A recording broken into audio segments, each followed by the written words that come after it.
You've probably seen the headlines. Mouth taping is a dangerous trend. Doctors warn against the viral mouth taping fad. Well, I'm a dentist, and I sleep next to my husband, who tapes his mouth shut every single night. So let me tell you what those headlines got wrong, and the one thing they actually got right. Here's the problem with how this is being covered. On one side, you've got influencers promising taping will reshape your jawline and fix everything. On the other, you've got headlines telling you it could be deadly. Both are missing the real answer, which is the boring, honest one. For most people, learning to breathe through your nose at night is genuinely good for you. And for a small number of people, taping is exactly the wrong thing to do. The trick is knowing which one you are. I'm a dentist who spent years learning about Airway. And how you breathe really does drive dental issues, and it influences whole body health in a big way. The mouth was never designed to be your primary airway. I want to say this again. The mouth was not designed to be your primary airway. There was a fascinating book called Breathe by an author named James Nestor, and he actually put himself through an experiment of his own where he plugged his own nose up. He had it plugged up with gunk that he couldn't pull out, and he did all sorts of tests at the beginning before he plugged his nose and then through the time that his nose was plugged. I believe it was 3 weeks or so, and it was staggering to see the downfall in his health, just these negative changes that were happening when he couldn't breathe through his nose. That is designed to be our primary airway. The nose, it filters things, right? I joke and tell kids that's what the snot is. It's all the stuff that we actually don't want to get into our lungs. Well, the nose filters it out for us. It humidifies it, meaning it adds some moisture to it, so it's a little easier for our lungs to tolerate breathing it. It helps you actually use your oxygen better. It even does things like creating nitric oxide. When you breathe through your nose, it creates nitric oxide, which opens up your blood vessels, opening up your ability to get more oxygen to every single cell in your body. Well, I talk about this a lot. Oxygen is literally the fuel that your body, every single cell, every single mitochondria use to create energy. So the more oxygen you get, the more energy you get. Isn't it worth getting more oxygen? Expanding those vessels, opening things up, breathing through the nose, it all helps you get more so you feel more energy. I see the cost of mouth breathing, not really using the nose for what it's for, every single day. Dry mouth leads to things like more cavities, gum problems, and largely jaw development. So, mouth breathing is a significant problem. Nose breathing does all of the things that I talked about. It's better oxygen uptake. Night mouth breathing does the opposite. It actually dries your mouth out. Instead of humidifying things, it dries it out because it's hot, dry air coming through the mouth at night. It dries out the saliva. Well, saliva is your mouth's natural defense. Without saliva, you end up with more decay. You end up with bad breath, with irritated red gums. In fact, I'll see people that have really red gums right up here, and they can't figure out why. They don't have gum disease, they brush beautifully, they floss, they do everything they're supposed to do. But as I sit and talk with them, I see them sitting like this. I can't even do it because my lip doesn't go up that high, but I see them with their lip up above those gums and their mouth open, even at rest. What that means is their gums are constantly being exposed to that hot, dry air. And usually the red gums line up exactly with the bottom of the lip.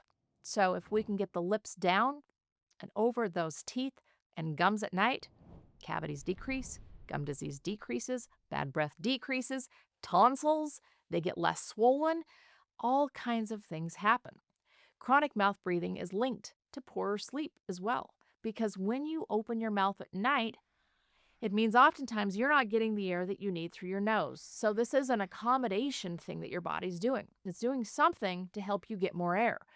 Well, the fact that you need more air is the first problem. And most likely your sleep is being impacted by this issue.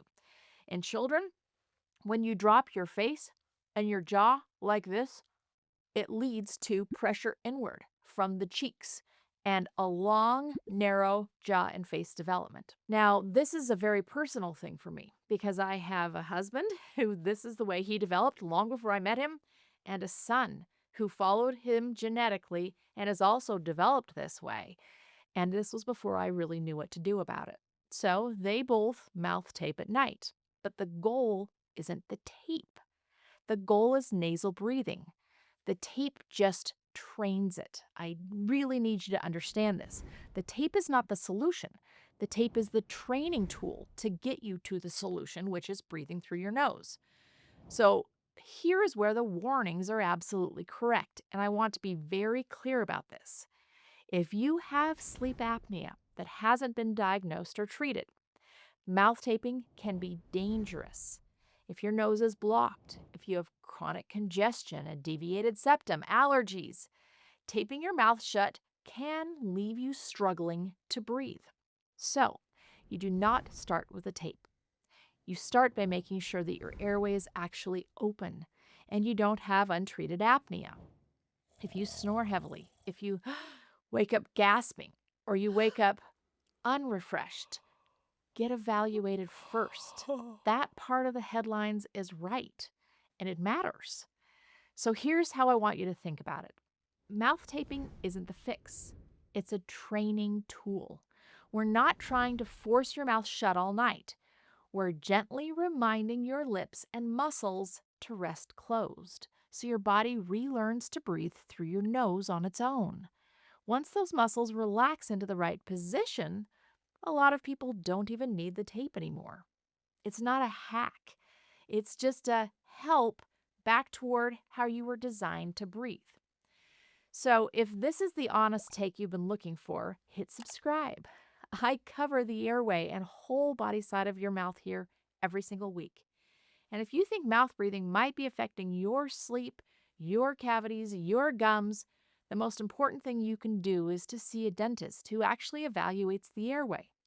I'll link a directory below to help you find one near you. And if you're near Utah, that's exactly what we do here at Total Care Dental.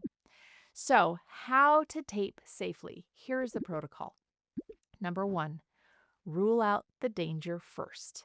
No heavy snoring, gasping, apnea signs. You have to get screened if you have any of these things. Make sure that your nose actually works. This is number 2. If you can't breathe through it, you're not going to be able to mouth tape. You have to fix the congestion first. So how do you assess this? Literally, plug one side, breathe. You can hear I'm a little congested. Plug the other side and breathe. If you can get air to pass, you can safely tape. Number 3, practice in the daytime when you're awake and relaxed before ever trying this at sleep. Put the tape on. See if you can breathe, just like that. Number 4, use the right tape. I recommend a gentle, skin-safe, made for this type of tape. Never duct tape, never fully seal the mouth. This is one thing that's so important. My husband uses a tape that you would use if you had an injury on your skin. Just a tape that is used to affix, a bandage or something like that. It's gentle, it's skin safe, it doesn't create irritation, and he actually can breathe through it and around it a little bit. That's the key. Start small. Listen to your body. If you're having anxiety or if you're waking up gasping, you need to do step number 1, 2, and 3 first. You need to figure out what's going on with your airway. You need to figure out what's happening with your nose. So let's be honest about the claims. Jawline issues, the looks maxing thing, muscle claims, all of these things are actually overblown. Can it correct some of this? Yes. Can it actually help you breathe better? Yes. The real wins are in sleep quality, sometimes sleep quantity also. Less dry mouth, protected teeth, less gum disease. These are the things that we are going to focus on as results of mouth taping. So, like I said, my husband mouth tapes every single night. Well, this actually started with my son. He would Every single time he would fall asleep in the car or on a trip, even if we were staying in a hotel room with him, he breathed so loudly. And as I started to learn about this, I felt so bad for him because I knew he was breathing through his mouth. He wasn't really getting the air in the quantity or quality that he needed. He wasn't filtering, humidifying. So on his own, before I knew much about this, he started mouth taping. And he realized he needed to use a pretty strong tape to keep his mouth closed. He has been doing this for nearly 10 years now. And as he started doing it, and he started seeing the results of this when it came to the way he was sleeping and the way he would feel in the morning. He wasn't groggy and tired all the time. He also had better gum health. He wasn't getting the tartar and staining on his teeth that he was seeing at one time. And he'd been through a lot of dental work and orthodontic care. Things were retaining better when he wasn't holding his mouth open all night long. So he told my husband about all these things. Remember, my husband, my son, genetically very related, look very similar. So my husband started using tape at night. And it's really interesting because now if he falls asleep in the chair at nighttime, like dads do, if he falls asleep on the couch, he will wake up and the first thing he does is go and brush his teeth and then put that mouth tape on. He will not sleep without it. If he accidentally falls asleep somewhere or sleeps on an airplane or something like that, he'll wake up in the morning and he says, I don't know how I did this for so many years. My mouth feels terrible and I feel terrible. So mouth taping is a fabulous tool when you need it. Now, are they going to need it forever? Yeah, actually, they probably are. And why? The way they grew. And it doesn't undo when you use mouth tape. The way they grew. My husband has a short upper lip. My son has the same thing. His lips just don't stay together naturally, but they both can breathe through their nose just fine. Most likely, they're going to have to use tape forever, and it's just part of their routine and they're okay with it. This is what I do when I look at patients and talk about this. We look at cavities. We look at gum disease. I look at that red gum look. Even though you take care of your teeth, you brush, you floss, you do all the right things, if that's you, this is happening. I want you to pay attention also. Are you dropping your mouth open when you're asleep? Ask somebody when you're in the same room as them. Do I open my mouth? Do you snore? Any of these things I'm going to recommend tape for. Make sure that your nose works first, however. That is the first step. And let's do a cone beam CT scan and make sure there's not an underlying issue that's leading to some of the airway problems.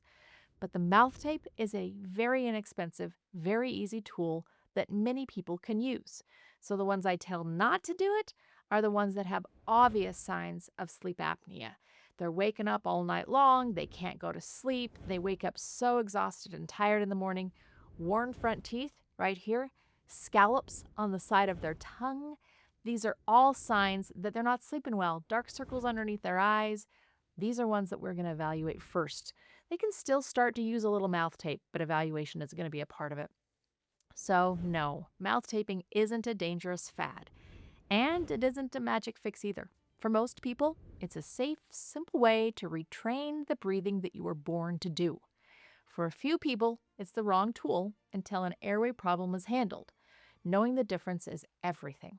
If you want to understand why mouth breathing is such a big deal in the first place, what it does to your face, your sleep, and your teeth, watch this next. Thanks so much for watching. I'm Dr. Michelle Jorgensen, and as always, my mission is to give you the knowledge and tools you need to live well.